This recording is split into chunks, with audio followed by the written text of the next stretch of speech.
Hare Krishna. Hare Krishna.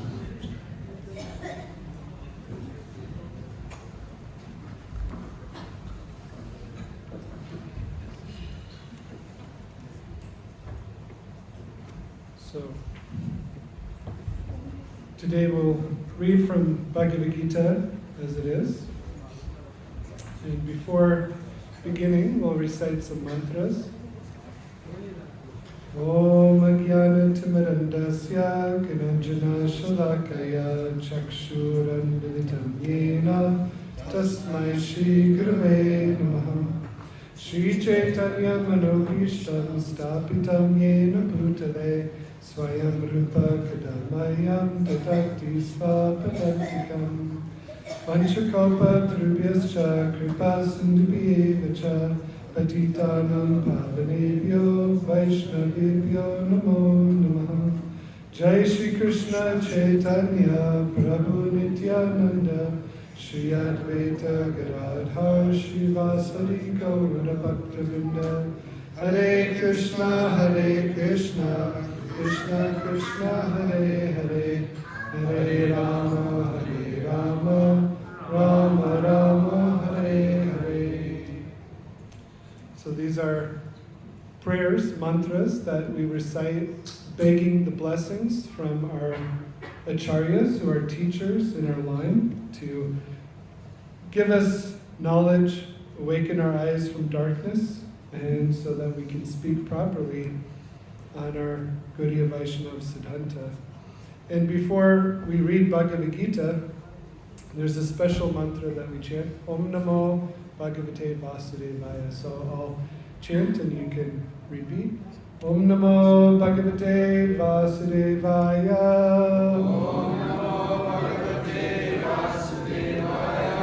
Om Namo Bhagavate Vasudevaya.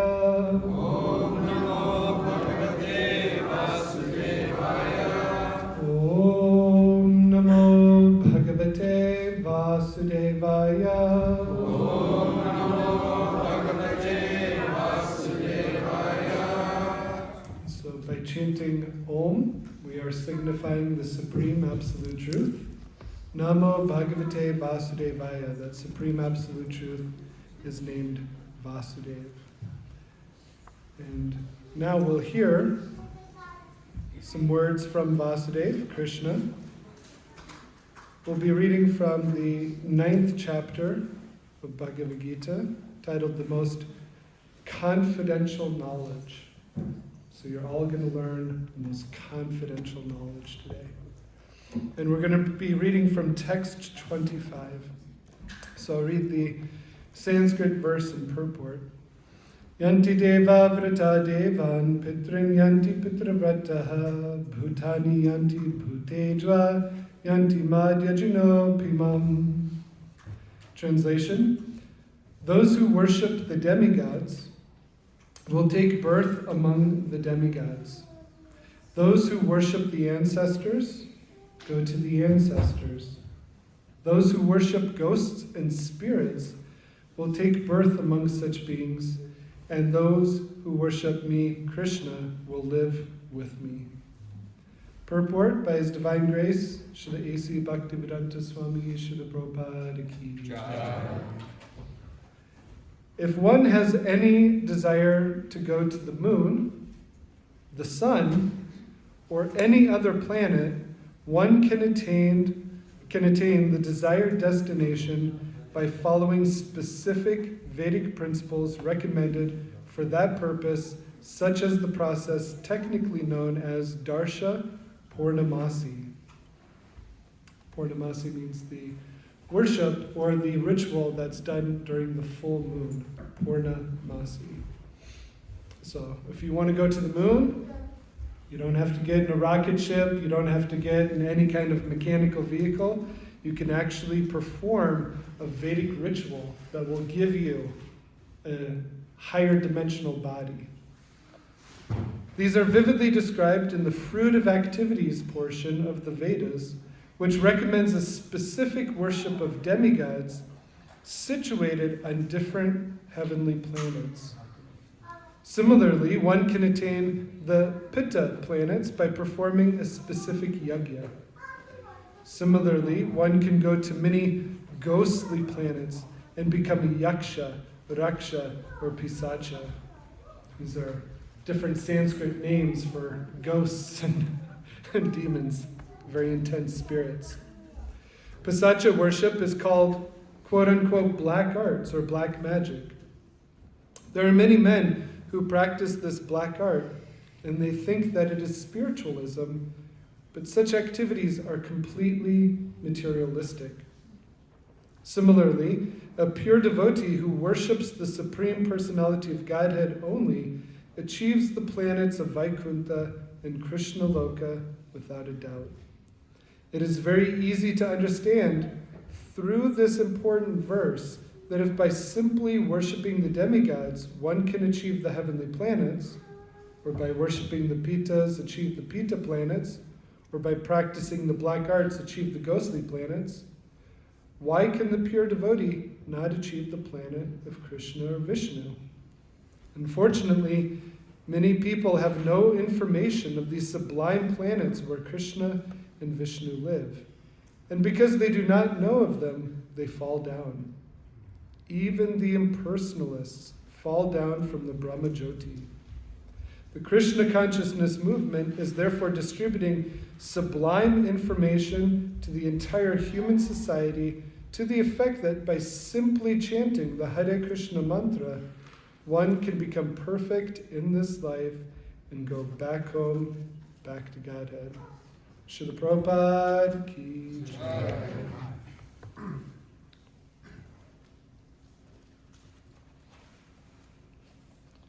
So in picking this verse, it was discussed earlier this week when we were discussing Srimad Bhagavatam.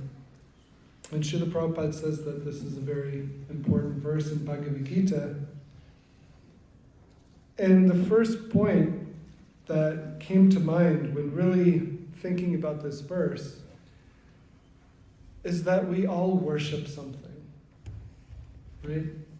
Everybody worships something or someone. Now there are those people who might claim to be atheists and say, I don't worship anything. But we can actually see that they worship the scientific method. They worship philosophy. So what does it mean to worship? When you look up the definition of worship, it means that there's something that you revere and you place above everything else. So if we look at our own consciousness, we can see that there are a hierarchy of values that we have in our life. For some people, their highest value might be their family. Some people might put money as the deity that they worship. Somebody might put psychedelics as the highest goal of their life. Everybody is worshiping something. Right? We live in Denver and people make fun of us for chanting Hare Krishna while they're chanting, go Nuggets, right? They're just mindlessly chanting. You have people chanting, USA, USA. And they make fun of us for chanting the names of God. I always like to say, repetitive chanting. But people are doing it. Because they have in their mind Shraddha. This term Shraddha means faith. But if you take apart the Sanskrit, Shrat means the heart, and Da means what you hold on to. And this is how we understand our consciousness. Our consciousness is that which we hold on to. And we're holding on to all kinds of things in this world, right? From moment to moment, our mind is either our best friend or our enemy, as Krishna says, and we're holding on to so many things in our heart. So what is that we value the most? That is our deity. That is what we worship. Now, Bhagavad Gita goes in this verse and later on into the psychology of Shraddha, of faith.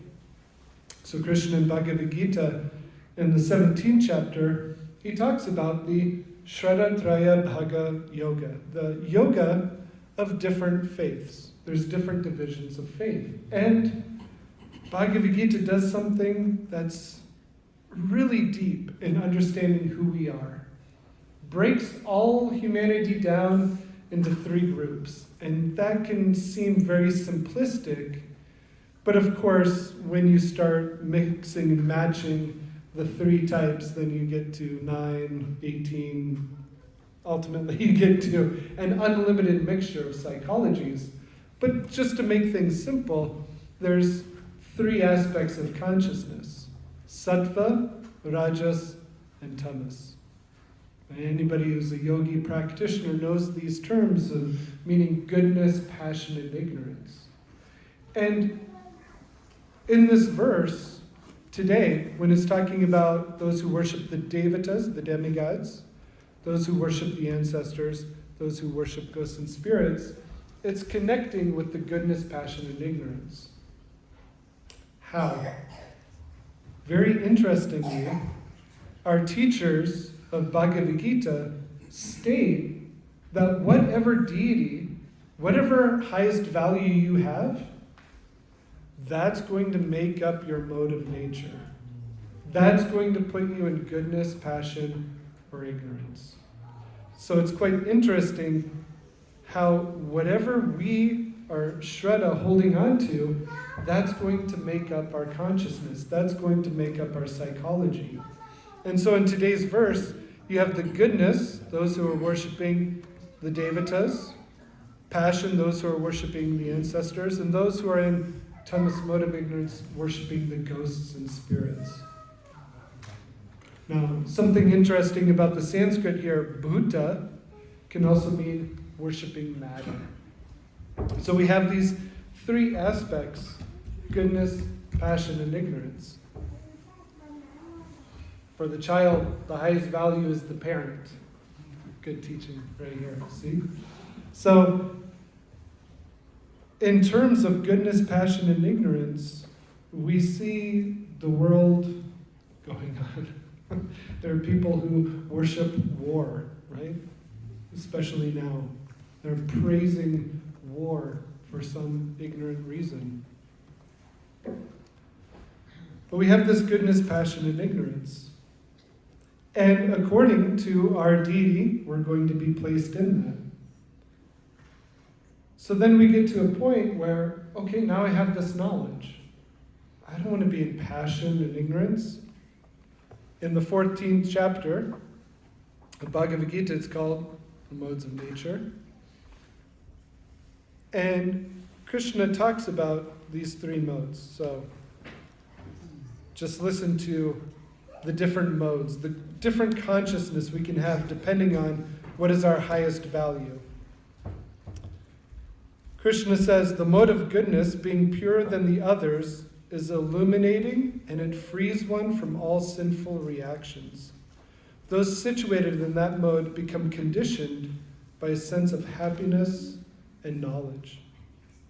The mode of passion is born of unlimited desires and longings, and because of this, the embodied living entity is bound to material fruit of actions.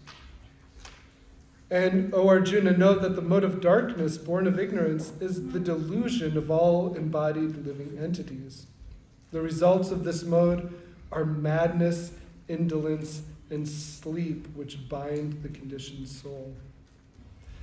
And Krishna will go on to talk about how there's different foods in the modes of nature that affect our consciousness. So whatever we take in, whatever we're eating, whatever we're hearing, whatever we're seeing, whatever we're holding on to, that's going to affect us on a spiritual level.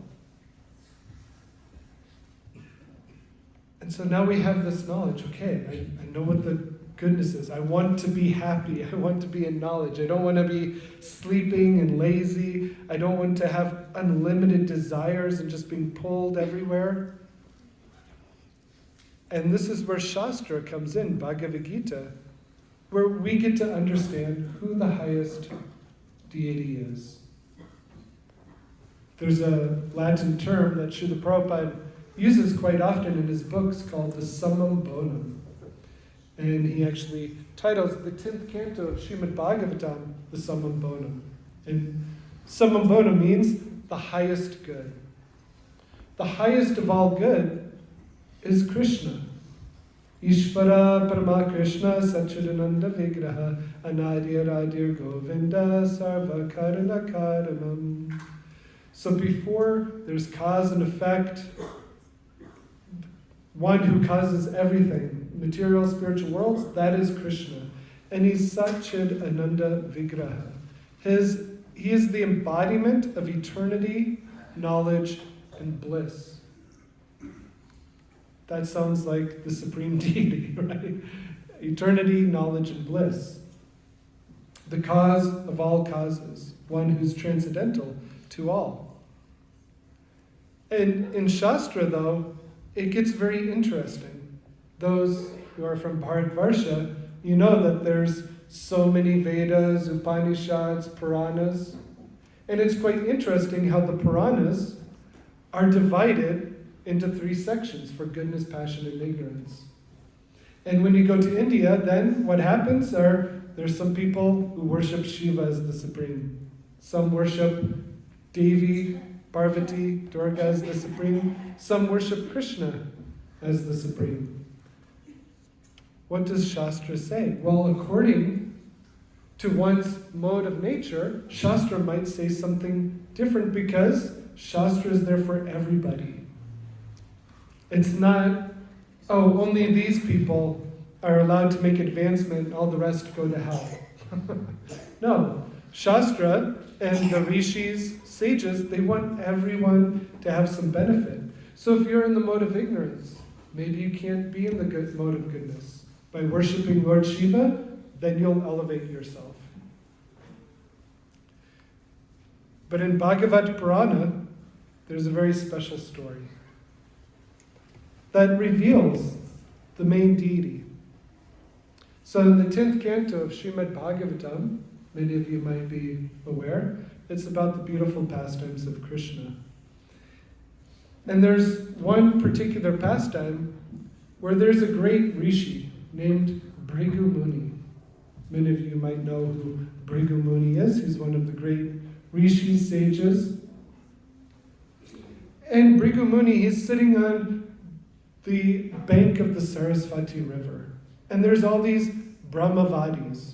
Now, what is a Brahmavadi? It's people who are really interested in spirituality. They're really interested in religion, but they don't know who the Supreme is. They haven't fully decided what's the highest value, what's the highest good, the summum bonum. So they're all discussing.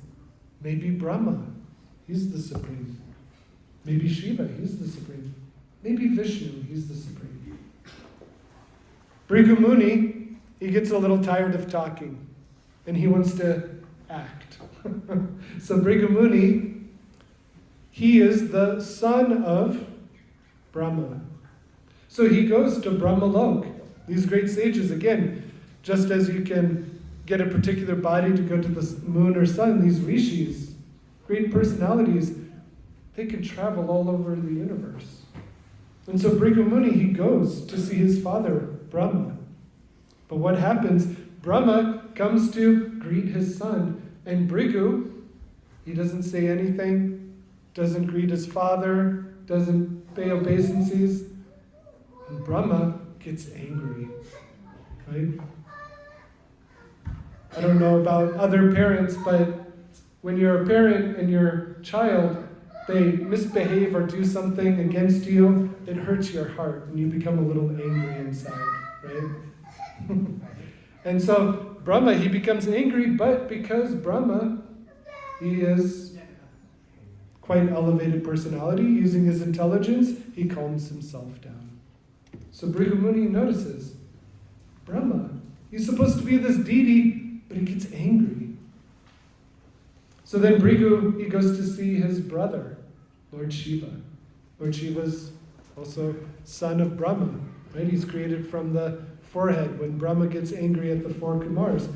And so he goes to see his brother Shiva, and this time he sees his brother, and with words, he sees Lord Shiva. Lord Shiva's coming to greet him, and he says to Lord Shiva, don't come near me and touch me. You go to a crematorium and you cover your body in ashes.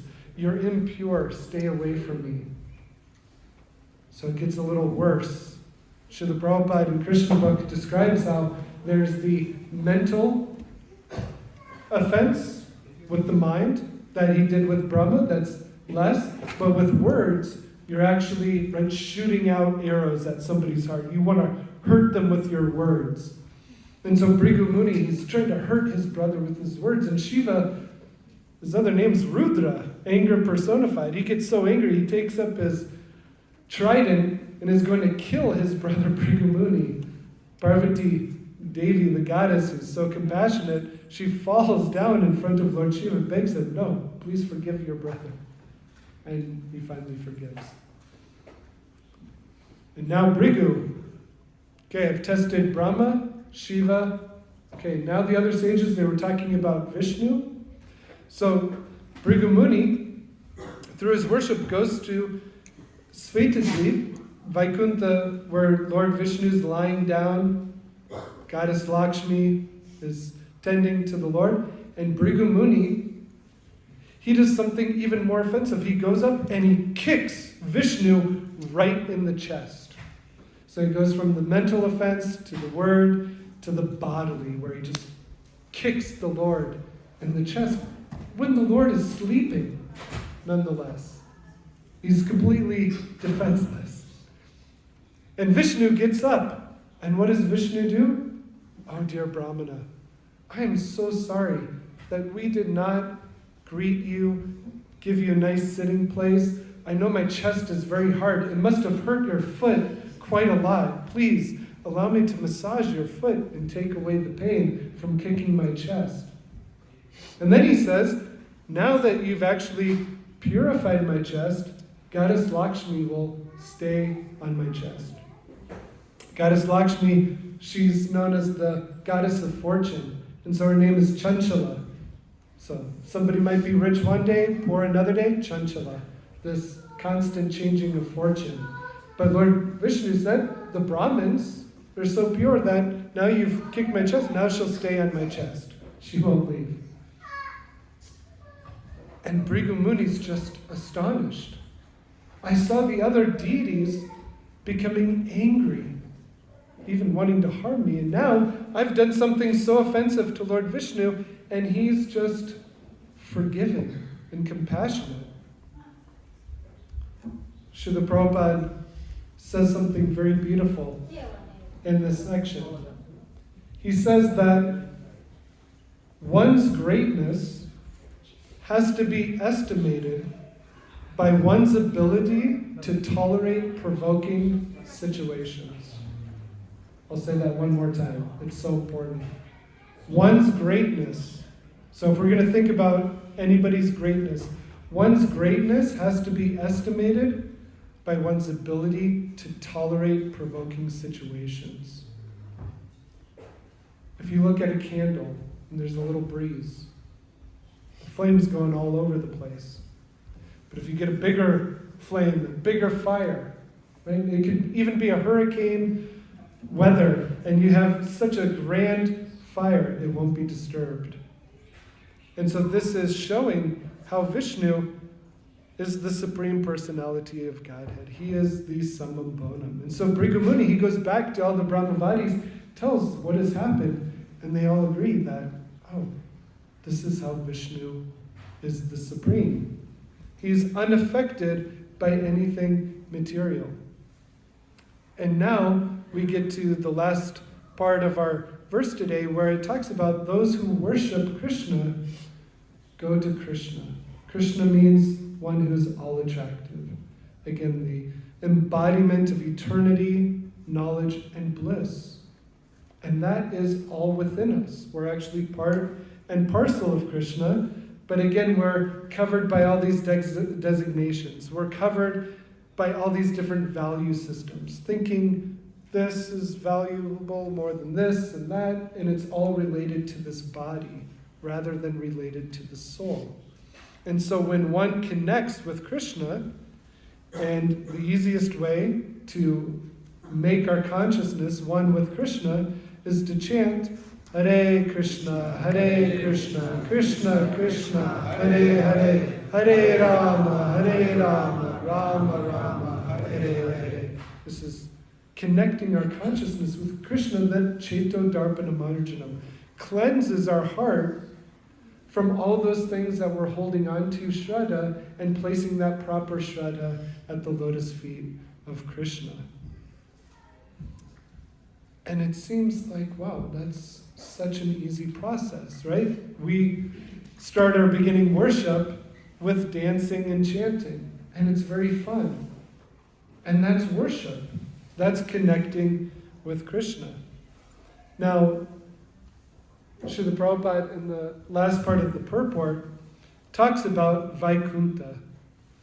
So this is the spiritual realm of Krishna, called Vaikuntha. What does Vaikuntha mean? This world is Kunta. It's full of anxiety. We're anxious over everything. We're anxious trying to find the right partner. We're anxious trying to find the right career. We're anxious trying to find, what am I supposed to do with my life in everyday matters? This is going on over here. This is going on over there. History is repeating itself, and we're all anxious. We're all stressed. And technology is not always making it easier. It's making it worse. So Vaikuntha is that place where there's no anxiety. There's no stress. This is the eternal abode of Krishna. And when we think about deity, right, Krishna, the Supreme Personality of Godhead, well, we're not just worshiping Krishna, we're worshiping Radha Govinda, the divine feminine, divine masculine together, Radha Krishna, Hare Krishna. So we first address the compassionate aspect of God, Hare, Radharani, and then we approach Krishna. And together, they're the supreme absolute truth. And this comes to the beauty and esoteric side of Krishna consciousness, that we see paintings here of Krishna and Balaram with the cowherd boys. We see Radha and Krishna in the circle of the gopis with Krishna. These paintings are windows to the spiritual world that shows that God, the supreme absolute truth, is not formless and void, but is actually full of transcendental activities which submerge the consciousness in beauty. In the Upanishads are quite mysterious, because when you read the Upanishads, it can seem like the Lord is formless and void. But there's a special phrase in the Upanishads, Rasovaisa, states that the supreme absolute truth is full of rasa, the embodiment of rasa. Now, what is rasa? Rasa is very difficult to translate into English. Different acharyas will translate it differently. Some say it means flavor. Some say it means taste. Krishna is the embodiment of flavor and taste, rasa. So what does that mean?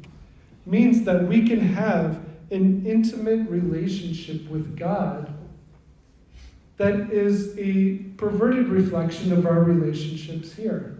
So you can have a relationship with God as a servant, as a friend, as a parent, or as a lover, which these paintings show. We see Krishna and Balaram with the cowherd boys. What are they doing? They're playing all kinds of games.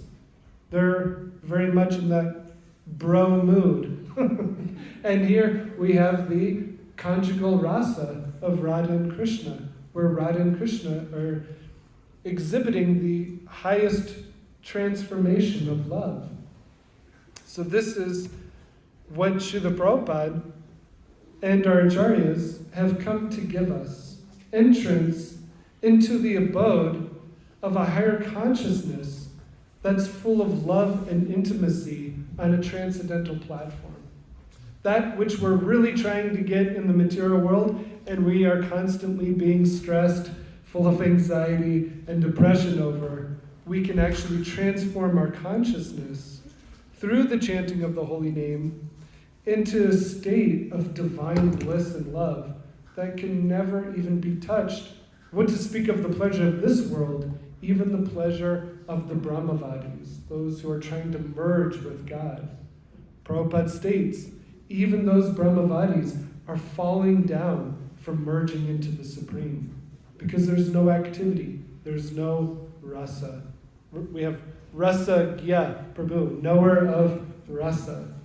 Right? That's a transcendental name of these great acharyas like Srila Prabhupada who've come to give us entrance into this divine Leela of Krishna. So, just to recap, everybody's worshiping something.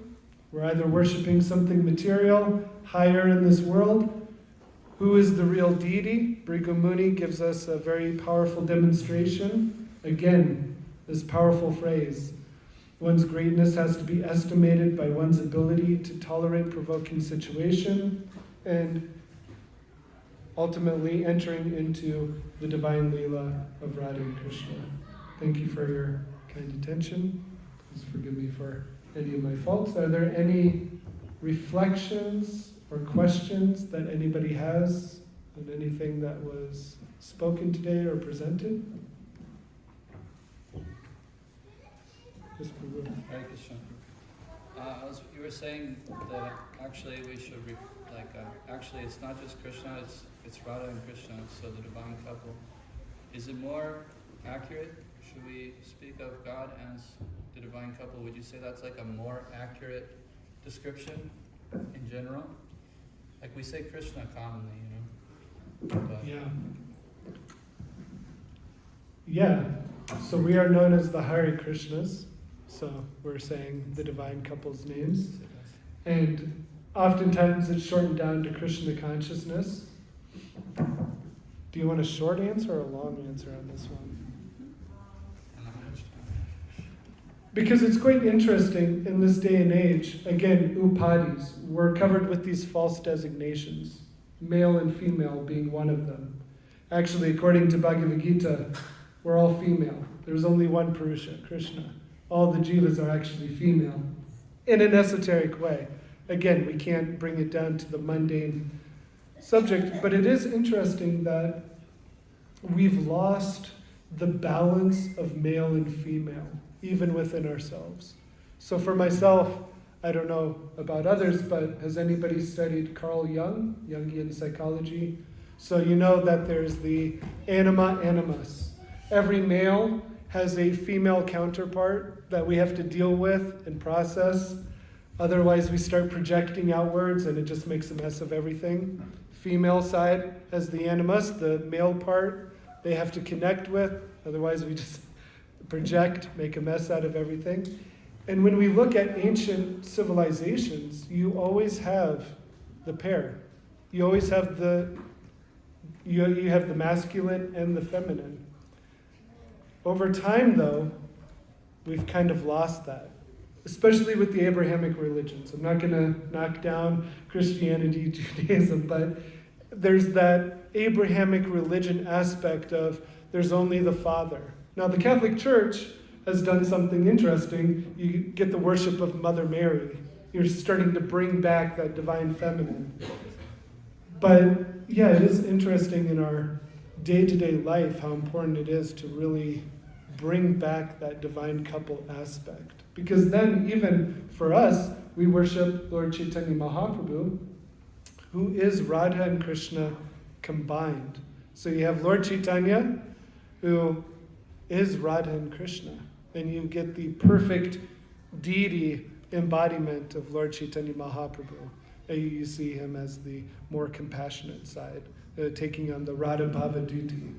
So we should acknowledge the divine couple. Right? Srila Prabhupada, on the big front of Krishna book, he addresses this quite deliberately. On the front of the cover, you have Radha and Krishna.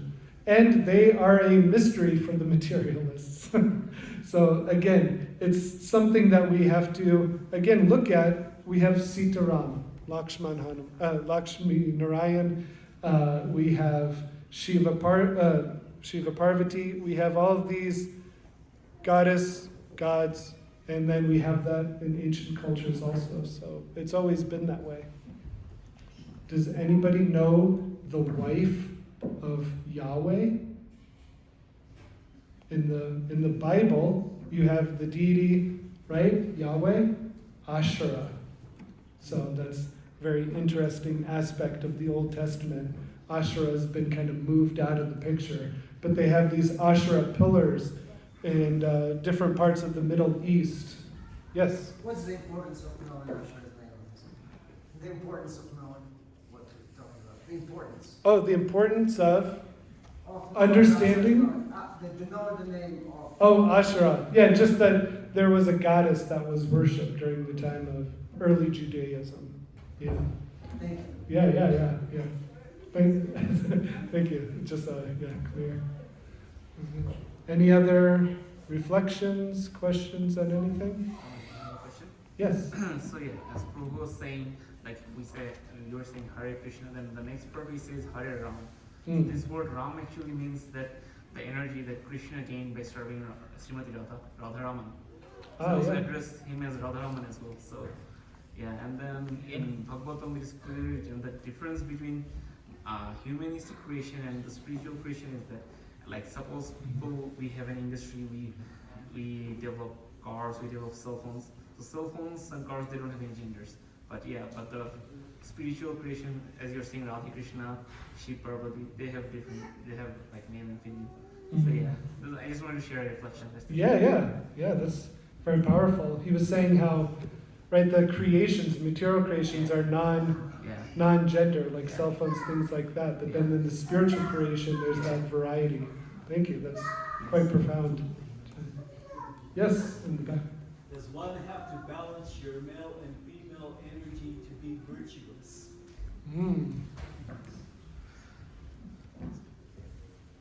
One can ask, what does it mean to be virtuous? To be good.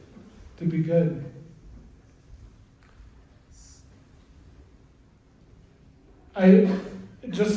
I'll give my opinion, and anybody can challenge me, but I would say yes. You have to balance those energies. Otherwise, what we see is rather than becoming whole, we're fragments of ourselves. Just like if somebody has right? We have it today, toxic masculinity, toxic femininity. We become toxic to the atmosphere. And we have to balance that. Yeah, so I would say yes. And that comes through the chanting of the Hare Krishna Maha Mantra. So, connecting with the deities. All right, so it's getting late. Thank you so much for your kind attention. Vanchakalpatarubhyascha kripa sindhubhyevacha patitanam pavanebhyo vaishnavebhyo namo. Shri Bhagavad Gita as it is, ki jai. Srila Prabhupada ki jai. Hare Krishna.